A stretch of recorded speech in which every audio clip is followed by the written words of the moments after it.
సొంత ఆయుధ సంపత్తి తయారీ, సొంత ఆయుధ సంపత్తి సేకరణ, సైన్యంలో ఉన్నటువంటి ఆర్మీ, ఎయిర్ ఫోర్స్, నేవీలకు కావాల్సిన ఆయుధాలు సమకూర్చిపెట్టడం.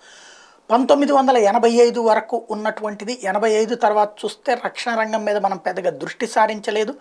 అదేమంటే చివరికి విమానాలు కొనడానికి డబ్బులు కూడా లేవంటూ ఆ రోజుల్లో మాట్లాడినటువంటి ఆంటోనీ లాంటి వాళ్ళని సభలో చూసాం. అదే నరేంద్ర మోడీ సర్కార్ వచ్చాక రఫేల్ కొంటుంటే కోర్టులకు వెళ్ళి ఆపే ప్రయత్నం చేయడం, కుంభకోణాల ఆరోపణలు చేయడం చూసాం. బట్ అవేమీ పట్టించుకోకుండా త్రివిధ దళాలకు కావాల్సిన ఆయుధాలను సమకూర్చుకోవడానికి మూడంచెల వ్యూహం. ఒకటి విదేశాల నుంచి కొనుగోలు, రెండవది విదేశాల టైఅప్తో భారత్లో తయారు చేసి కొనుగోలు, మూడవది భారత సొంత తయారీ. ఇప్పుడు ఈ మూడు రకాలుగా కూడా ప్రొక్యూర్మెంట్ భారీగా చేస్తుంది. అందులో భాగంగా పినాకా రాకెట్లని పెద్ద ఎత్తున 6400 రాకెట్లు కొనుగోలుకి రక్షణ శాఖ ఆమోదం తెలిపింది. దీనికోసం 2800 కోట్ల రూపాయలని కేటాయించింది.